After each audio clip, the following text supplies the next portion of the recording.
অনেকে বলেন যে ৫ই আগস্টের পূর্বে হাদির অস্তিত্ব ছিল না। ৫ই আগস্টের পূর্বে হাদি কোথায় ছিল? তো হাদি ভাইয়ের উত্থান কি ৫ই আগস্টের পরবর্তী সময়ে হয়েছে? দেখুন, যারা এগুলা বলতেছে তারা ঠিক তারাই যারা ভাই জীবিত থাকাকালীন তাকে হাঁটুর বয়সী বলেছে, মববাজ বলেছে, নানাভাবে ডিমোরালাইজ করার চেষ্টা করছে। এখন শহীদ শরীফ ওসমান বিন হাদি ভাই তো আর আপনার মতন ফটো পলিটিক্স করে না, ক্রেডিট বাজ না তো, ফুটেজ খুন না তো। সে তার কাজই করেছে সবসময়। এবং দেখবেন অন্য মানুষের মোবাইল থেকে তখন আসলে জানতেন না যে এটা শহীদ শরীফ ওসমান বিন হাদি ভাই, এবং তাদের মোবাইল থেকে ভাইয়ের ভিডিওগুলো এখন কিন্তু পাবলিশড হচ্ছে নানান জায়গা থেকে। এবং ভাই যখন অনেক আরও মানে আরও অনেক পিছনে গিয়ে কিছু ভিডিও হচ্ছে, সেখানে সে আলাপ তুলতেছে যে বাংলাদেশের স্বাধীনতা সার্বভৌমত্ব কীভাবে টিকায় রাখতে হবে এবং আধিপত্যবাদ কী, এই ধরনের আলাপ কিন্তু একদম ছোট বয়স থেকে ভাই দিচ্ছেন।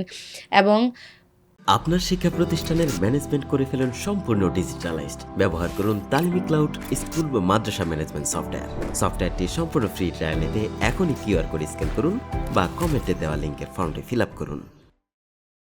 ৫ই আগস্টের আগে ভাই শুধু না, ভাইয়ের সাথে তার ওয়াইফকে সহ, ভাবি সহ তারা রাস্তায় নেমেছেন এবং আপনার মতন ফুটেজ খাইতে যায় নাই, তাই হয়তো আপনি চোখে দেখছেন না। এবং তারপরেও যদি আপনার দ্বিধা থাকে, অন্যান্য ভাইরা যে ভিডিওগুলো দেখতেছে ইন্টারনেটে আসতেছে, অন্তত সেগুলোর দিকে চোখ রাখুন। ফুটেজবাজি বন্ধ করুন আর ভালো মানুষ হন। এখনও সময় আছে, আর কত তেলবাজি করবেন, ফুটেজখুরি করবেন।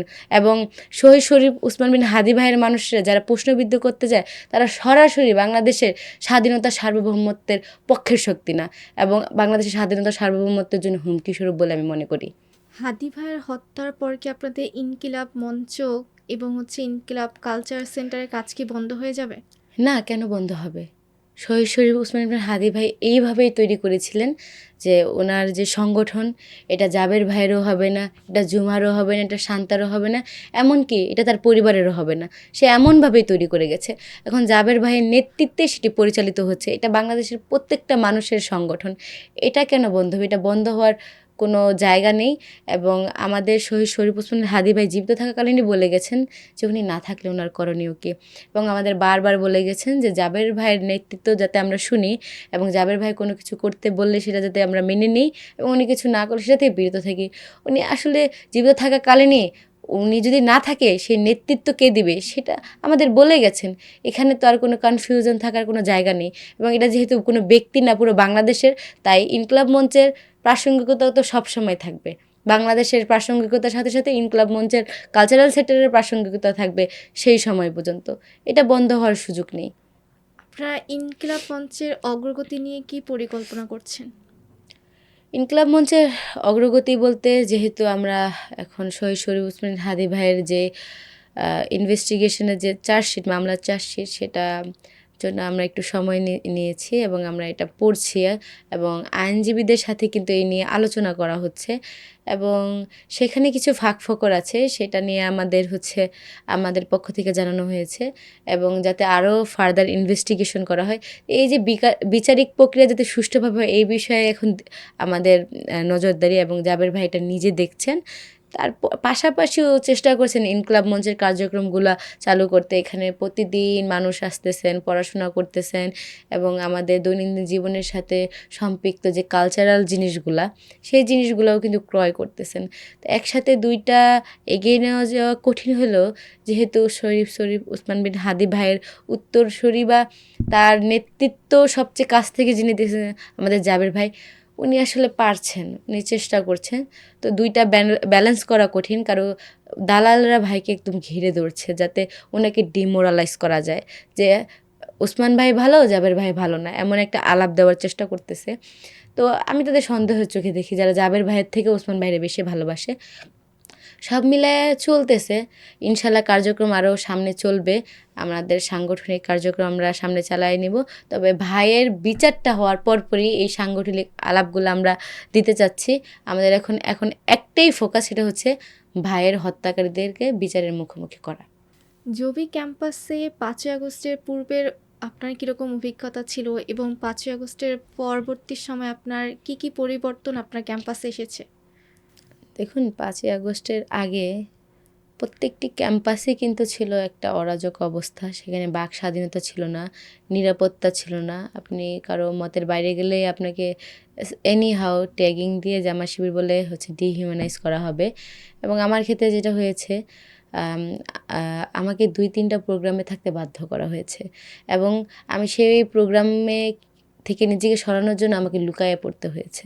আমি এক প্রকার লুকায়ে ছিলাম যে আমি যাব না। কিন্তু আমি প্রোটেস্ট করতে পারতেছিলাম না। সেই যে পরিস্থিতিটা দেখুন, এবং আম আমাকে অনেকবার চেষ্টা করা হয়েছে, বিভিন্ন কেন্দ্রীয় ইসে এবং পদপদবীর লোভ দেখানো হয়েছে।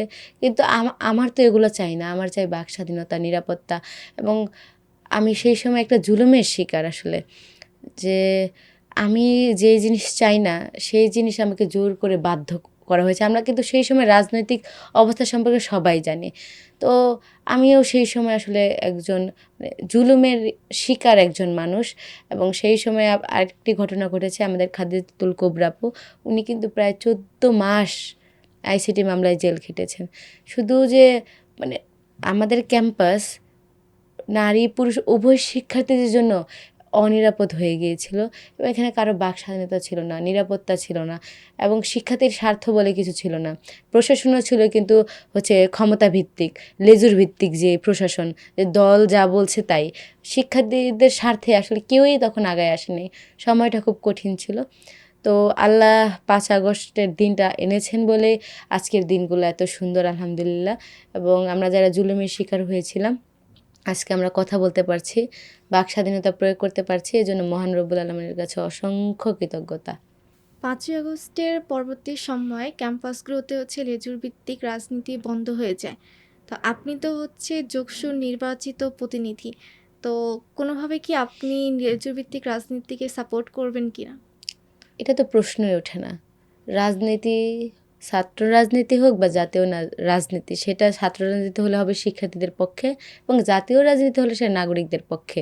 দেখুন, আমি এমন একটি মানুষ যে আমি আসলে ইনসাফের যে আদর্শ সেটা লালন করি এবং সেটা শিখেছি শহীদ শরীফ ওসমান হাদি ভাইয়ের কাছে।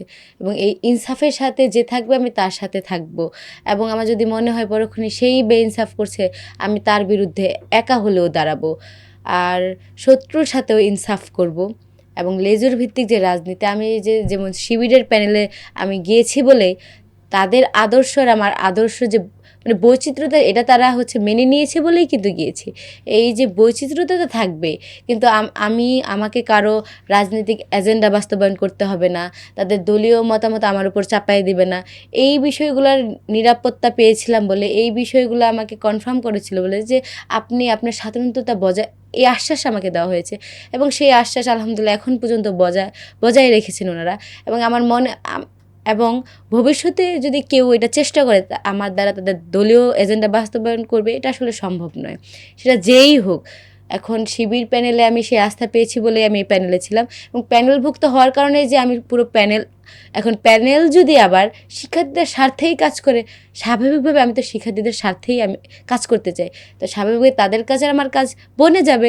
যদি কখনো হয় যে কেউ শিক্ষার্থীদের স্বার্থে কাজ করছে না, আমি একা হলেও তাদের বিপরীতে দাঁড়াবো ইনশাল্লাহ।